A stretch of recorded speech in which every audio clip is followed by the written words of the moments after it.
경기도지사 출마 여부를 놓고 화제가 된 분입니다. 오랜만에 스튜디오에 직접 출연하셨습니다.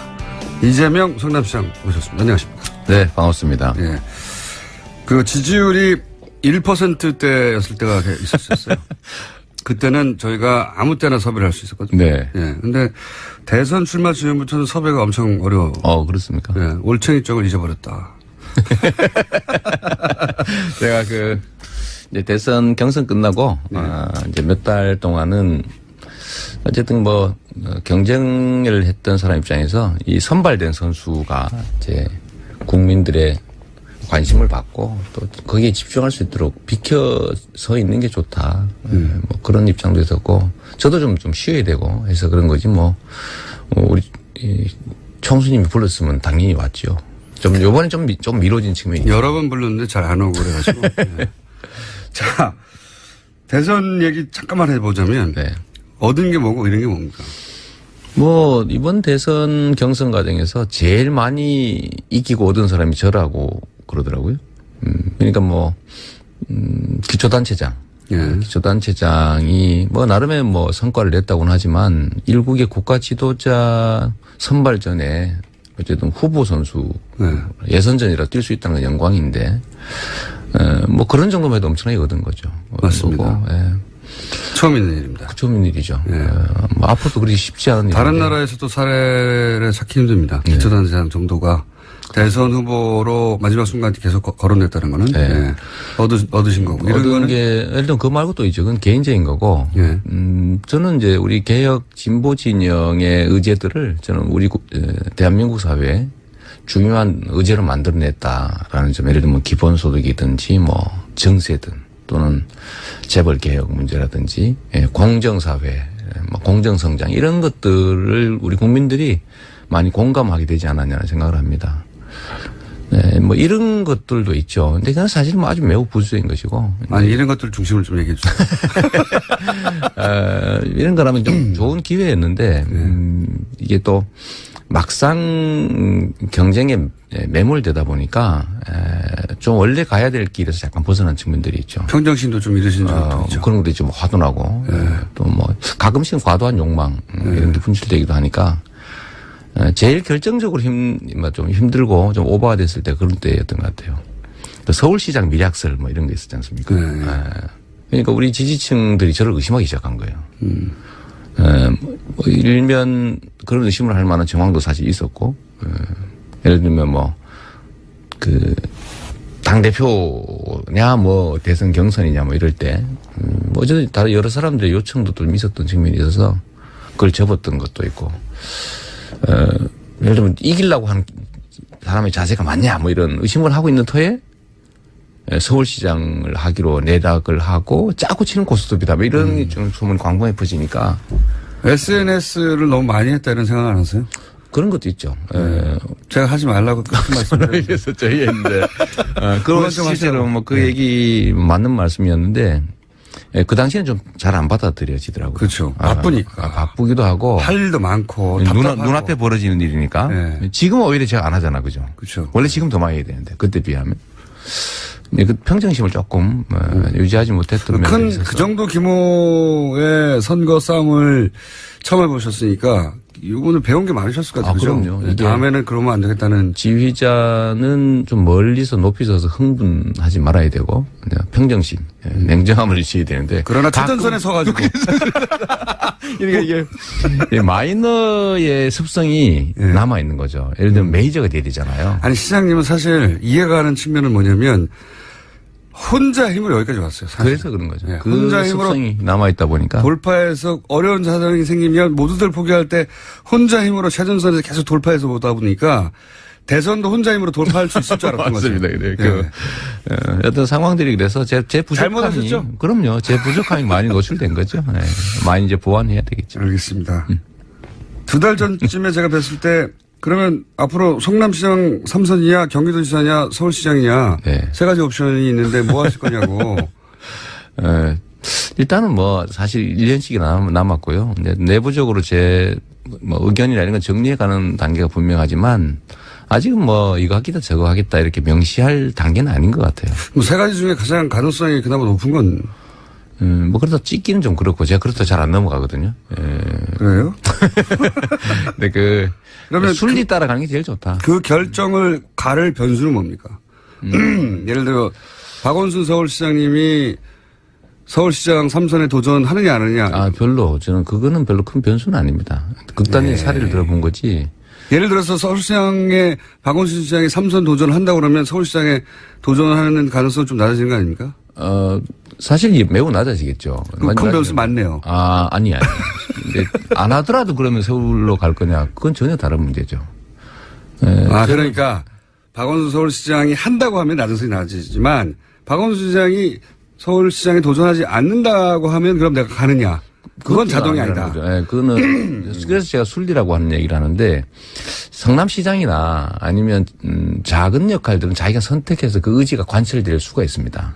그런데 예를 들면 서울시장 선거는 사실은 대한민국의 대통령 선거 다음으로 가는 지방선거의 꽃이고 두 번째 대규모 선거인데 이건 개인의 의지로 역시 돌파되는 게 아닙니다. 그걸 욕심을 내거나 아니 사적 이익을 개입시키면 실제로는 그 큰 흐름에서 벗어나는 순간이 뒤집어지는 수가 있거든요. 그러면 순리라고 하는 게 그래서 중요하다는 거예요. 박원순 시장이 3선 도전을 할 것 같다고 하는 측근의 이야기가 보도된 적이 있어요. 물론 본인이 직접 말한 적은 없습니다. 네. 그렇게 되면 서울시장의 도전 가능성은 그 사실이라고 하면 좀 낮아지는 거죠. 그거하고 조건으로 자꾸 붙이지 마세요. 그 낮아지는 것으로 확인이 됐고. 아니, 낮아지는 게 아니라 그것 가지고 판단하지는 않을 건데 저는 이제 주어진 일들을 필요한 일들을 해오던 사람이지 내가 하고 싶은 일을 내가 선택해서 한 경우는 거의 없었어요. 예를 들면 제가 그럼 아무도 안 주면 어떡합니까 이제? 그럼 뭐 다시 야인으로 돌아가면 되죠 뭐. 아니 제 말은 어디로 출마해라는 이야기가 막 사방에 쏟아질 수 있잖아요. 각각 사람들의 얘기보다는 현재 상황에서 제가 맡아야 될 역할 중심으로 하려고 해요. 저는 성남시장 하려고 해서 시작한 사람 아니거든요. 그럼 경기도지사가 가장 가능성이 높군요. 그것까지 하죠.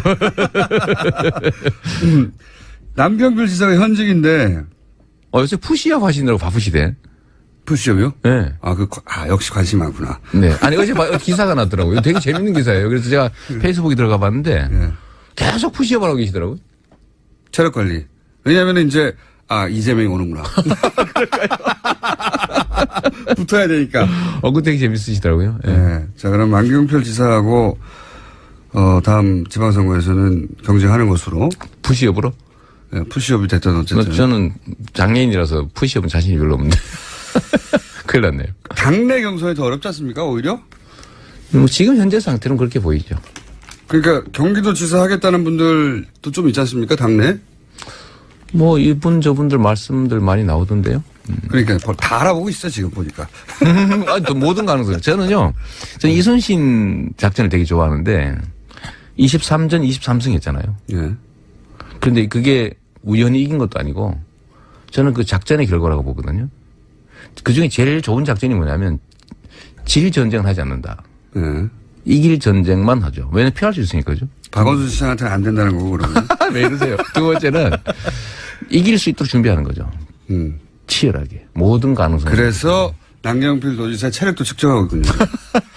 우연히 봤어요. 자꾸 그러시고 몰지 마세요. 성남시장 3선의 요청도 꽤 있지 않습니까? 성남시청 내에서. 네. 시청 안이 아니고요. 예. 제가 재밌는 현상을 발견했는데 저는 대선 경선 때 성남에서 득표가 많이 나올 줄 알았어요. 그런데 거의 차이가 없는 거예요. 거의 차이가 없다. 그래서 네. 왜 그런지를 되게 궁금했거든요. 야, 우리가 조직도 안 하고 신경 너무 안 써서 그런가? 그랬더니 제가 동네를 좀 다녀봤지 않습니까? 끝나고 난 다음에 제가 이제 갔더니 물어봤어요. 성남시장 계속 하라고. 네, 그래서 저는 그 적극적인 지지자에서 경선 때도 한 표 주셨죠? 이랬더니 안 했다는 거예요. 왜 안 했습니까? 그랬더니 아니, 3선 하시지 뭘 어디 딴 데 간다고 그러세요? 이러는 거예요. 그건요, 시장님 기분 좋으라고 덕담하는 거예요. 그런가요? 네. 아니, 그게 그 사람만 들은 게 아니고 제가 얼마 전에 학부모 회장들 면담을 했는데 거기서도 다 똑같이 그러는 거예요.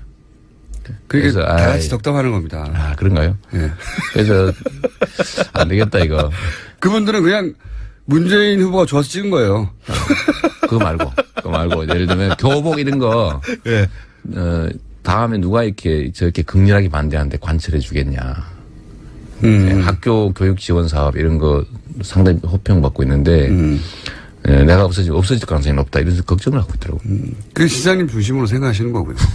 그분들은 다 문재인, 이재명 시장도 좋은데 문재인 후보가 더 좋아. 물론 뭐 그런 거야 있죠. 있는데 예. 나오신 김에 계속 해라 뭐 이런 또 꽤 많은 것 같아요. 마지막까지 고민할 건 삼선과 경기도지사 정도 되겠네요. 사실 별로 고민 안 해요. 그럼 경기도지사로 결정됩니다. 나오신 김에 주요 현안을 몇 가지 여쭤보면은, 네. 그러니까 이재명 논평을 듣고 싶은 사람이 많아요. 왜냐면은 이재명 시장님이 SNS 활발하게 할 때는 무슨 사안 났다 하면 촌철 사진 한 번씩 던지셨거든요. 네. 요즘 근데 SNS 많이 자제하시고 하니까 궁금해하는 사람들이 많은데 이제 가장 최근 거부터 역순으로 제가 여쭤보면 이명박 전 대통령이 어제 한마디를 했어요. 이거 자꾸 뭘 들추고 정치보복 하려고 하는 거냐. 뭐 아마도 제1롯데 관련한 문건도 나온다고 하고 4대강 뭐 정책감사도 한다고 하고 국정 댓글 사건도 본인이 대통령 때였고 그다음에 NLL 대화록도 본인이 대통령 때였고 최근에 뭐 아들 욕도 좀 있고 그러다 보니까 이제 정치보복식 과거사 들추긴 하지 마라. 이렇게 이제 논평을 내기 시작했어요. 좀 더 적극적으로 대응할 것도 같기도 한데 어떻게 논평하시겠습니까? 제가 한번 냈죠. 탈탈 털자. 탈탈 털자. 네, 왜냐하면 정치보복이라고 하는 게 없는 사건 만들어서 김대중 대통령 간첩 몰아서 막 잡아넣듯이 하는 것을 그런 걸 정치보복이라고. 도둑질한 거에 대한 책임 묻는 건 그건 보복이 아니라 정의를 실현하는 거죠. 정의와 상식, 원칙을 실현하는 것이어서 자신들의 범죄 행위 또는 부도덕한 행위에 대해서 책임을 묻는 건 당연한데 이것조차도 정치란 이름으로 좀 보호받고자 하는 거. 이거는 그야말로 구태 중의 구태죠. 이런 걸 적폐라고 해요. 과거에는 그게 가능했죠. 전두환도 권력을 가졌다는 이유로 그 집단 살해 행위에 대해서 면죄받았지 않습니까? 이제 그런 기대를 하는 거죠. 근데 세상이 바뀌었기 때문에 범죄 행위에 대해서는 책임을 묻는 거, 잘못한 것에 대해서 책임을 지는 것, 이런 것들은 상식 중의 상식이기 때문에 그런 의미의 정치 보복이라면 저는 맨날 해야 된다. 이렇게 생각하죠. 그런 의미라면. 그리고 제1롯데 월드 얘기는 제가 그 민주당 부대변인을 할 때 제가 집중적으로 문제 제기했던 거죠. 맞습니다. 10년 부대변인 하셨죠. 그때만 해도 아무도 몰랐어요. 아무도 몰랐죠. 그래도 뭐 과거의 뒤집어는 좀 나오는데 저는 진짜 뭐 나름 그때 당시도 아무도 언급 안 하는 거. 제가 친구를 위해서 조국을 버린 MB 이렇게 제가 비판 논평 내고 그랬죠. 그다음 뭐 경고도 받고 그랬는데 그게 저는 아니 어떻게 그 사이 롯데가 재벌가의 개인적 그야말로 소망이잖아요. 그렇죠. 뭐 최고의 건물을 짓는 거. 그것도 롯데 이 월드 자리에. 그 부지 자리에. 그 부지. 얼마나 엄청난 특혜를 받은 부지거든요. 그것도. 근데 그거를 세상에 대통령이. 보수 대통령이 그것도. 아니 안보를 중시한다는 대통령이. 안보 보수. 비행장 그 활주로를 바꿔가면서까지 허가내 주는 걸 보고 이거는 언젠가는 책임을 물어야 된다. 제가 그때도 주장했는데요. 지금 그 이제 저는 명백한 직권남용이라고 생각하죠. 그때 공구참모총장이 석영찬은 이후로 사퇴하기도 했죠. 반대했었으니까요. 사실은. 공군에서. 그러니까 저는 그 모든 과정들을 보면 반대하는 그 책임자들을 압박을 해가지고 결국은 해서는 안 될 일을 했기 때문에 명백한 직권남용이라고 보기 때문에 대통령 재임 기간 동안 공소시효는 진행되지 않는다. 처벌할 수 없으니까요. 그렇기 때문에 지금 공소시효도 남아있고 해서 뭐 철저히 조사해서 엄중하게 처벌해야 된다. 말단 공무원들이나 뭐 관료 수준의 처벌 수위보다 훨씬 높아야죠. 왜냐하면 권한이 크니까. 알겠습니다. 나오신 김에 제가 이제 논평들이 궁금해지는 대목도 뭐가 있냐면 이제 각 정당 왜냐하면은 그 각 정당의 주요 정치인들 앞으로 대통령 다시 한번 출마하실 거 아닙니까? 5년 후가 될지 10년 후가 될지 모르겠지만. 저는 대통령 후보에 나설 생각이 있어서 나간 것도 사실은 아니고 불려나간 측면이 있기 때문에. 본인이 불려나갔다고 자꾸 생각하시는 거고. 저는 불려나간 게 맞죠. 무슨 기초단체장이 대선을 꿈꿨다면 또라이에 가깝다고 봐야죠. 예전에는 그랬죠. 지금도. 지지율이 올라가니까 마음이 좀 바뀌신 거잖아요. 아니요. 그때. 지금도 저는요. 5년 후는 어떻게 될지 알 수 없는 거죠. 전혀 알 수 없고. 알 수는 없지만. 그때에 맞춰서 대선에 맞춰서 자기 행동을 결정하면 반드시 사고가 나게 돼 있다. 그걸 이번에 배우셨군요. 옛날부터 알고 있었어요. 그런데 잠깐 잊어버리신 거예요. 네, 목표를 정하고 행동하면 현재에 충실하지 못하게 되거든요. 네. 항상 하셨던 말씀이시죠. 그렇죠. 저는 더군다나 공직자가 공적 권한을 사적 목표에 맞춰서 행사하는 순간에 망하는 겁니다.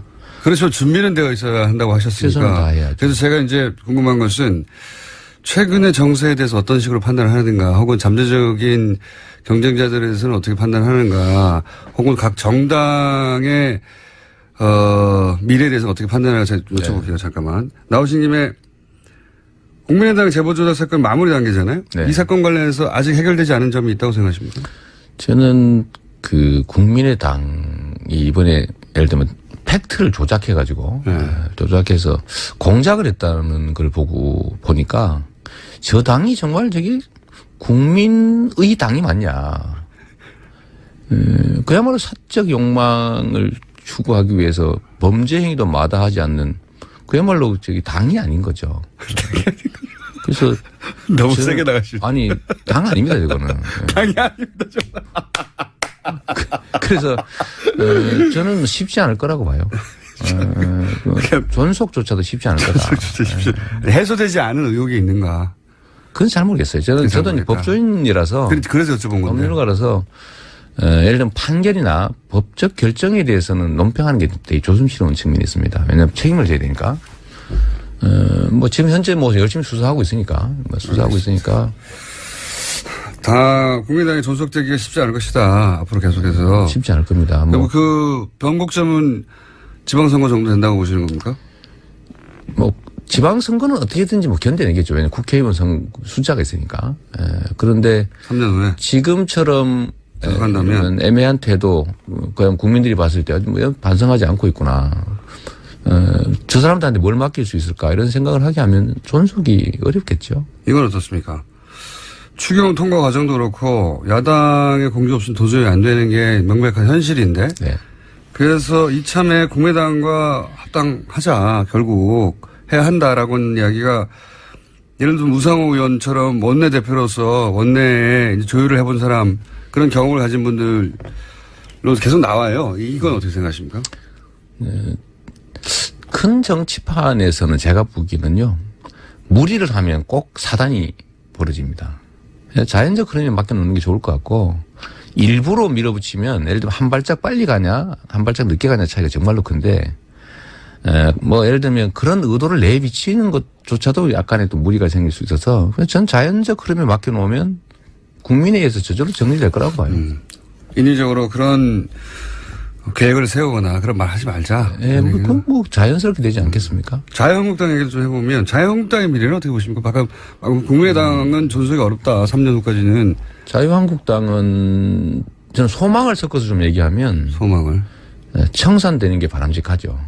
그런데 쉽게 청산되지 않을 것 같습니다. 왜냐하면 자유한국당은 정치권에 드러난 하나의 조직인데 뿌리가 있거든요. 네. 그 뿌리가 뭐냐면 분단 세력입니다. 분단과 소위 좀 더 깊이 들어가면 이제 친일, 외세 의존적 세력들. 근데 그게 뿌리가 있어서 이들이 사라지는 것 현재는 사라져도 그건 여전히 뿌리가 남아있기 때문에 계속 유지될 가능성이 많죠. 그러면 홍준표 대표도 뭐 그런 거 믿고 있지 않나 싶어요. 바른정당하고 적통 경쟁을 하는데 그래서 누가 누구를 흡수하냐 이런 경쟁이에요 사실상은. 제일 바람직한 거는 그래도 역사가 한 발짝씩 나가려면 바른정당이 예를 들면 좀 주력이 되는 게 저는 좋다고 생각하는데 그게 쉽지 않을 것 같아요. 그 여기 오히려 가능성이 오히려 더 여기 가능성이 있습니다. 홍준표 대표의 정치적 면을 어떻게 판단하십니까? 잠재적 경쟁자일 수 있다고 보십니까? 아니면 뭐 저는 예를 들면 메이저 주요 그러니까 핵심이 주류가 됐을 때 취하는 태도와 이제 마이너 변방일 때 취하는 태도가 좀 달라야 된다고 저는 생각합니다. 근데 홍준표 대표는 여전히 마이너 태도를 견지하고 있어요. 그래서 뭐 좀 크게 가긴 좀 어렵지 않을까. 본인의 경쟁자가 지금 아니다. 이제 현재 상태로 살아남기 작전에서 유용한 것 같습니다. 그러니까 본인의 잠재적 경쟁자로 안 보시는군요. 뭐 제가 경쟁에 나갈지 안 갈지도 모르는데 뭐 그런 걸. 안 보는 걸로. 네. 혹여 자유한국당 내에서 이 사람은 주목해봐야 된다. 성장 가능하다. 예의주시한다. 이런 분이 있나요 혹시? 좀 괜찮다 싶은 사람은 다 탈당했던데요. 바른정당은 어때요? 이해운 체제. 그러니까 이 갈래가 지지 않습니까? 바른정당 정도면 그래도 대화가 되니까 협치의 대상으로 계속 생각해야 된다는 측도 있고 아니다 뿌리가 같다 이렇게 생각하는 흐름도 있는데. 뭐 아무래도 갈라져 나온 거니까 좀 다른 요소들이 좀 강조돼 보이지 않겠어요? 좀 나아 보이긴 해요. 나아 보이긴 하고, 나아 보이긴 하고 그래도 비양심적이고 뻔뻔스러운 그 엉뚱한 주장은 잘 안 하는 편이더라고요, 보니까. 그런 면에서 보면 그것도 하나의 뭐 진전이라고 볼 수 있겠죠. 이번 최순실 박근혜 게이트를 통해서 생겨난 조금의 좀 나은 진전? 유승민 의원의 정치적 미래는 어떻게 보십니까? 뭐 훌륭한 자원이니까. 아무래도 뭐 많이 성장하지 않겠냐 저는 그렇게 생각합니다. 잠재적 경쟁자로 보시는군요. 저는 경쟁자가 될지 않을지 제가 잘 모르는데 자꾸 그러십니까? 홍준표는 아니고 유승민은 맞고 김무성 전 대표는 부활할 수 있을까요? 무당으로 부활합니까? 가장 핫한 현안 중에 하나는 이거예요. 문재인 정부가 이제 정부 표현으로는 초고소득청 5억 이상 연간소득 그리고 2천억 이상 순이익이 남는 기업들 상대로 부자 증세를 하겠다 했더니 자유한국당에서 서민 감세라는 프레임으로 담배값 인하를 치고 나왔어요. 원래 증세론자시잖아요. 네. 그럼요. 저는 이제 담배값이나 유류세나 이런 주장하길래 이제 그 첫째는 그 진심이 아니죠. 이거는 이제 정말 서민들의 부담을 줄이기 위해서라는 거는 이때까지 그들이 취한 태도가 아니기 때문에 그냥 회방 놓기 위해서 내던진 카드. 세수 부족해라 이거 아니에요. 그러죠. 이제 저는 뭐 아주 나쁘게 뭐 먹어라 이런 뜻으로 보이지거든요. 그건 이미 저희 방송 여러 번 얘기했어요. 연 먹으라는 거 아닙니까? 뭐 그런 건데 문제는 우리가 이제 그 의도는 나쁘지만 시장님 좀 바뀌신 것 같아요. 대선 출마 전에는 연 먹어라 정도는 방송에서 팍팍 던지시더니 이제는 뭐 먹어라 정도로 이렇게 엑소해라 이런 몸을 사리시고 몸을 좀 사려야지. 변했어. 왜 이러세요? 근데 일단은 국회 구조를 보건데 말이에요.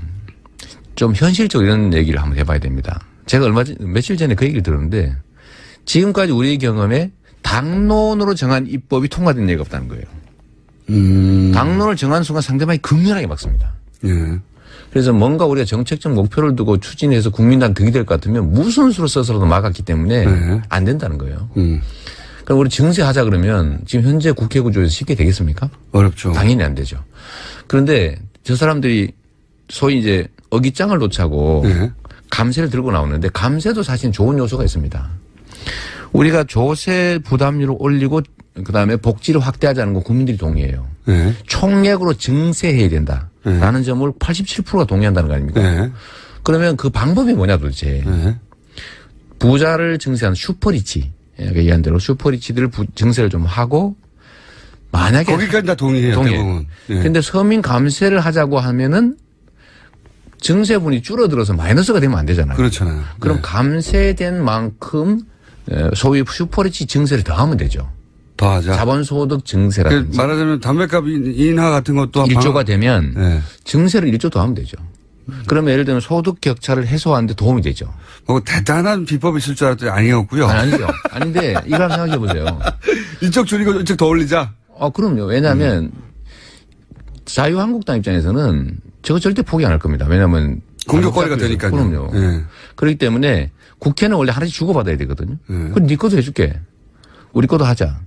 증세, 우리 입장을 관찰해서 증세하고 너네 입장을 통해서 감세를 하되 총액을 증가시켜야 된다는 국민적 합의니까 그만큼 더 증세하자. 라고 논쟁이 막 벌어지면 그냥 너네 왜 전에 하고 말 바꿨니 하는 것보다는 훨씬 더 그 사람들 입장이 곤란히 될 수 있죠. 그러니까 부자, 그러니까 그 서민 감세라고 목적은 그게 아니더라도 어쨌든 담배값 인하하다든지 이런 걸 치고 나오는데 그거를 그냥 무시하지 말고 그래 그럼 일부 받을 테니까. 우리도 거 받아라. 부자 증세도 더 받아라. 왜 주고 받아야 되니까. 예. 국회는 현실적으로 국회 선진화법 때문에 과반수가 돼도 통과가 안 되지 않습니까? 그렇죠. 예. 그러니까 통과되는 방법은 저는 이런 생각까지 하는 거예요. 극단적으로. 지금 현재 상태로는 증세 먼저 하자 그러면 저 통과될 리가 없습니다. 현실을 인정해야죠. 예. 그래서 만약에 두 개를 동시에 바꿨다 1차적으로. 그래서 지금 현재 상태 유지된다는 거 아닙니까? 그러면 서민 감세를 한 만큼 예를 들면 부자 증세를 해놓으면 그것 자체도 이익이죠. 불평등 해소, 격차 해소에 도움이 되니까. 그리고 이 과정, 논쟁 과정에서 국민들이 어느 한쪽을 손을 들어줄 수밖에 없죠. 시장이 만약에 장관을 네. 하고 싶다고 시켜주지는 않겠지만. 어떤 그런 팩트 지적을 하고 그래. 이 장관을 내가 한번 경험해보고 싶었다는 자리 있어요? 전 경험해보고 싶은 건 없었고요. 네. 권한을 행사해보고 싶은 게 있었죠.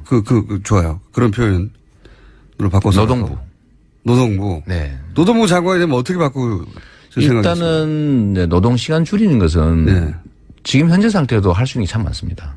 불법 예를 들면 52시간 초과는 철저하게 금지시키고 처벌하고 또 40시간 초과 근로에 대해서 철저하게 1.5배 임금 지급하게 하고 임금 체계가 지금 엉망진창이잖아요. 네. 그걸 제대로 지키게 하고 예를 들면 불법 파견 근로 대기업들이 주로 하고 있는데 아니 회사 안에 사장이 수백 명 있어요. 같은 회사 안에. 근데 이런 것들을 사실 불법 이제 하청인데 이거 직접 고용하게 하고 또 예를 들면 동일노동 동일임금은 지키게 하고 제일 큰 거 노동자들의 단결권과 단체 행동권을 좀 더 강화해가지고 노동자들의 힘을 키우면 노동의 몫이 늘어나죠. 이재명 시장님은 원래 그쪽 출신이라 그쪽 출신이라는 건 이제 본인이 노동자 출신으로 여기까지 온 거거든요. 자기 힘으로 다. 그래서 직접 경험한 걸 기반으로 해서 정책을 펴보고 싶으신 거군요. 이제 그것도 하나 있고요. 그 사적 경험의 얘기고 핵심이 뭐냐면 제가 얼마 전에 다보스 포럼에 제가 초청받아 갔다 온 거 자랑 좀 해야 되잖아. 그죠? 초청 받으셨어요? 초청받았지. 자비로 그냥 가신 거 아니에요? 초청받아서 갔는데 이 다보스 포럼이 세계의 자본가들의 모임이거든요. 예. 근데 이 사람들은 성장과 규제 완화에 핵심적인 관심이 있는 사람들. 항상 그렇죠. 언제나. 경제가 성장해야 자기들 몫이 커지니까. 근데 여기서 포용적 성장을 들고 나왔습니다. 그러니까 공정한 기회와 공정한 경쟁, 공정한 배분. 요즘 유행어입니다, 그거. 공정한 경제 질서. 이거를 통하지 않으면 지속적 경제 성장이 불가능하다는 결론을 이룬 거예요. 기업가들조차. 그렇죠. 왜냐하면 지금처럼 편중된 성장 방식으로 이거는 더 이상 못 간다. 낙수효과 기대하고 이거 없는 안 된다. 거죠. 그런데 거기 핵심이 뭐냐면 가계소득이 증대되는 겁니다. 소득주도 경장. 네, 그렇죠. 가계소득이 증대되는 방법 두 가지가 있는데 첫째는 증세와 복지를 통해서 재분배가 늘어나는 거죠. 근데 이게 쉽지 않아요.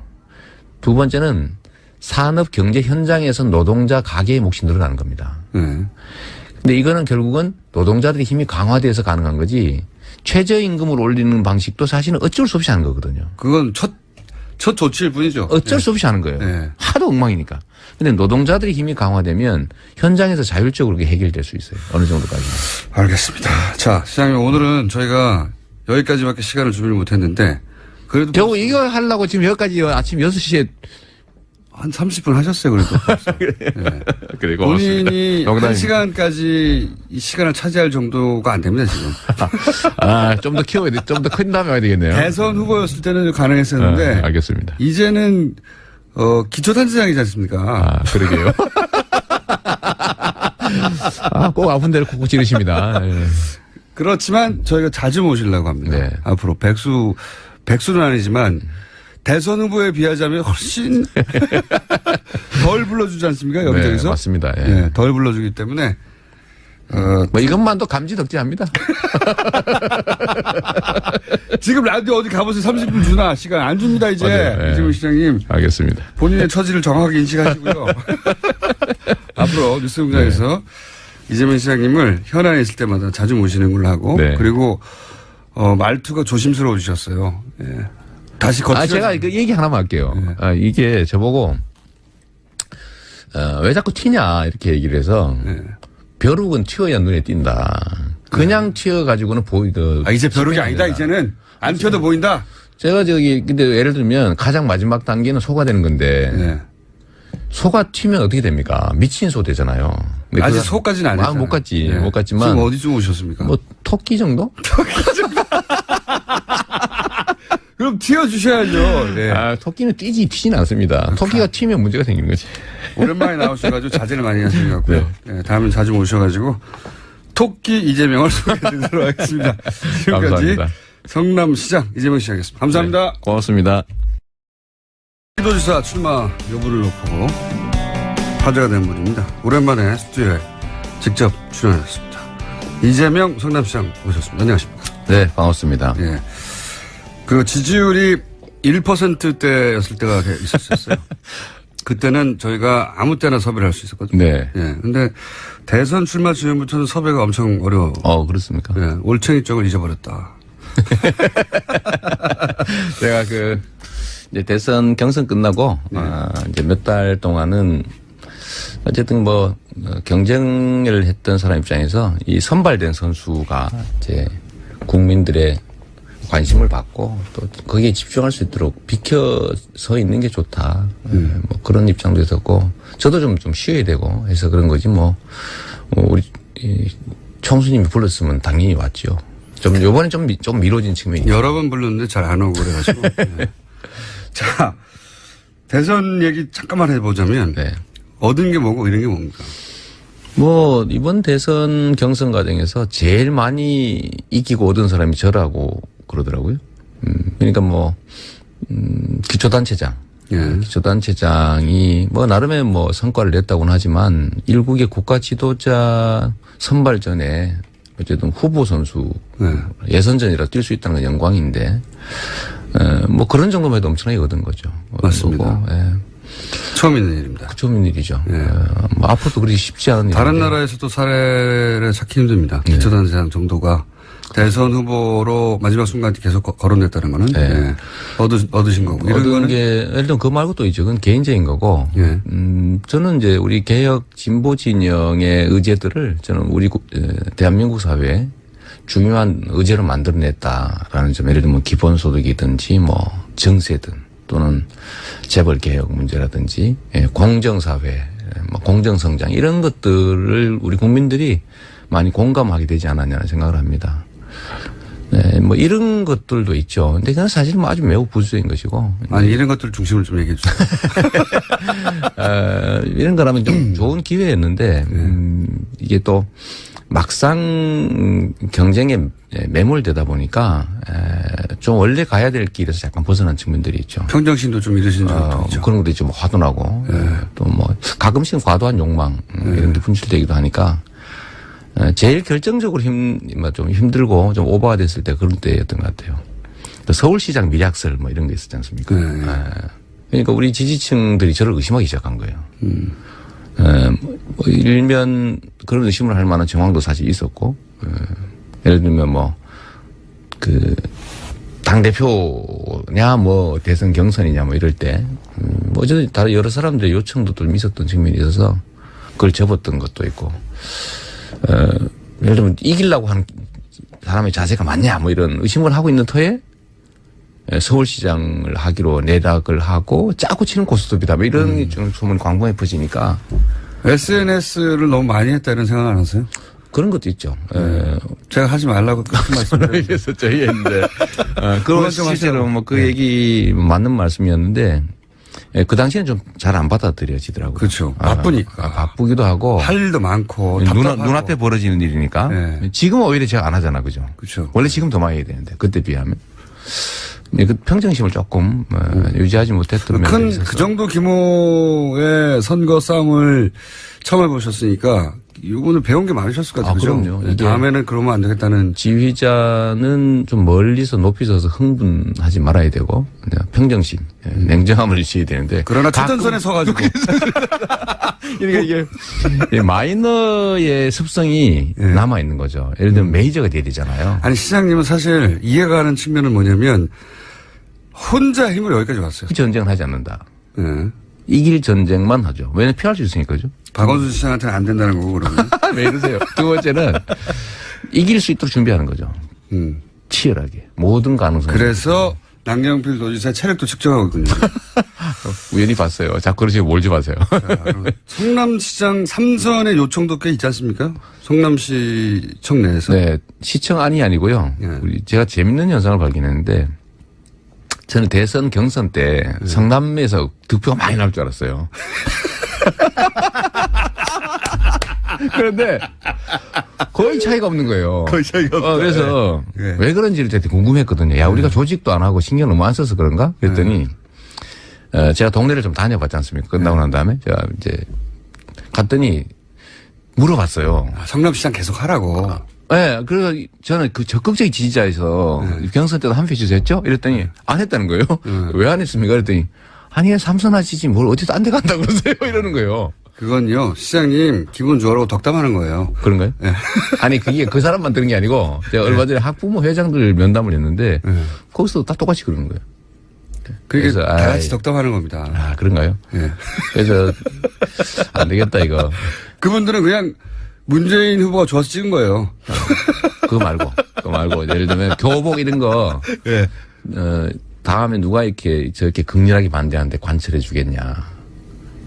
학교 교육 지원 사업 이런 거 상당히 호평받고 있는데 내가 없어질 가능성이 높다 이런 걱정을 하고 있더라고요.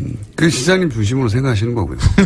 그분들은 다 문재인, 이재명 시장도 좋은데 문재인 후보가 더 좋아. 아, 물론 뭐 그런 거야 있지요. 있는데 나오신 삼선 김에 계속 해라 뭐 이런 또 꽤 많은 것 같아요. 마지막까지 고민할 건 삼선과 경기도지사 정도 되겠네요. 사실 별로 고민 안 해요. 그럼 경기도지사로 결정됩니다. 나오신 김에 주요 현안을 몇 가지 여쭤보면은, 네. 그러니까 이재명 그래서 그런 거죠. 네, 그 혼자 힘으로 습성이 남아 있다 보니까 돌파해서 어려운 사정이 생기면 모두들 포기할 때 혼자 힘으로 최전선에서 계속 돌파해서 보다 보니까 대선도 혼자 힘으로 돌파할 수 있을 줄 알았던 거죠. 맞습니다. 네. 어떤 상황들이 그래서 제 부족함이 잘못하셨죠? 그럼요. 제 부족함이 많이 노출된 거죠. 네. 많이 이제 보완해야 되겠죠. 알겠습니다. 2달 전쯤에 제가 뵀을 때 그러면 앞으로 성남시장 3선이냐 경기도지사냐 서울시장이냐 네. 세 가지 옵션이 있는데 뭐 하실 거냐고. 일단은 뭐 사실 1년씩이 남았고요. 이제 내부적으로 제 뭐 의견이라는 건 정리해가는 단계가 분명하지만 아직은 뭐 이거 하겠다 저거 하겠다 이렇게 명시할 단계는 아닌 것 같아요. 뭐 세 가지 중에 가장 가능성이 그나마 높은 건 뭐 그렇다 찍기는 좀 그렇고 제가 그렇다 잘 안 넘어가거든요. 그래요? 근데 그러면 순리 따라가는 게 제일 좋다. 그 결정을 가를 변수는 뭡니까? 예를 들어 박원순 서울시장님이 서울시장 3선에 도전하느냐 안 하느냐. 아, 별로. 저는 그거는 별로 큰 변수는 아닙니다. 극단적인 사례를 들어본 거지. 예를 들어서 서울시장에 박원순 시장이 3선 도전한다고 그러면 서울시장에 도전하는 가능성이 좀 낮아지는 거 아닙니까? 사실 매우 낮아지겠죠. 큰 변수 많네요. 아니. 근데 안 하더라도 그러면 서울로 갈 거냐? 그건 전혀 다른 문제죠. 그러니까 박원순 서울시장이 한다고 하면 가능성이 낮아지지만 박원순 시장이 서울시장에 도전하지 않는다고 하면 그럼 내가 가느냐? 그건 자동이 아니다. 네, 그거는 그래서 제가 순리라고 하는 얘기를 하는데 성남시장이나 아니면 작은 역할들은 자기가 선택해서 그 의지가 관철될 수가 있습니다. 네. 그런데 예를 들면 서울시장 선거는 사실은 대한민국의 대통령 선거 다음으로 가는 지방선거에 꽂히고 두 번째 대규모 선거인데 이건 개인의 의지로 역시 돌파되는 게 아닙니다. 그걸 욕심을 내거나 아니 사적 이익을 개입시키면 실제로는 그 큰 흐름에서 벗어나는 순간이 뒤집어지는 수가 있거든요. 그러면 순리라고 하는 게 그래서 중요하다는 거예요. 박원순 시장이 3선 도전을 할 것 같다고 하는 측근의 이야기가 보도된 적이 있어요. 물론 본인이 직접 말한 적은 없습니다. 네. 그렇게 되면 서울시장의 도전 가능성은 그 사실이라고 하면 좀 낮아지는 거죠. 거기하고 조건으로 자꾸 붙이지 마세요. 그 낮아지는 것으로 하게 되고. 아니, 낮아지는 게 아니라 그것 가지고 판단하지는 않을 건데 저는 이제 주어진 일들을 필요한 일들을 해오던 사람이지 내가 하고 싶은 일을 내가 선택해서 한 경우는 거의 없었어요. 예를 들면 제가 그럼 아무도 안 주면 어떡합니까 이제? 그럼 뭐 다시 야인으로 돌아가면 되죠 뭐. 아니 제 말은 어디로 출마해라는 이야기가 막 사방에 쏟아질 수 있잖아요. 각각 사람들의 얘기보다는 현재 상황에서 제가 맡아야 될 역할 중심으로 하려고 해요.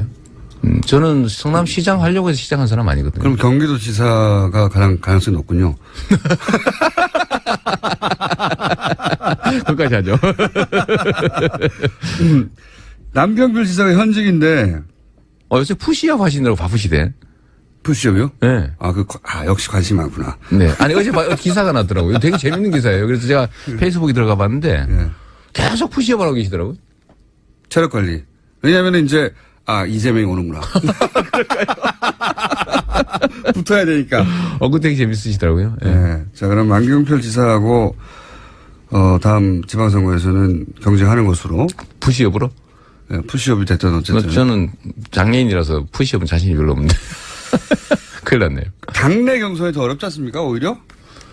지금 현재 상태는 그렇게 보이죠. 그러니까 경기도 지사 하겠다는 분들도 좀 있지 않습니까, 당내? 이분 저분들 말씀들 많이 나오던데요. 그러니까 다 알아보고 있어, 지금 보니까.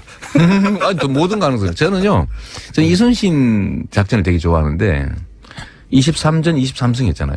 예. 그런데 그게 우연히 이긴 것도 아니고 저는 그 작전의 결과라고 보거든요. 그중에 제일 좋은 작전이 뭐냐면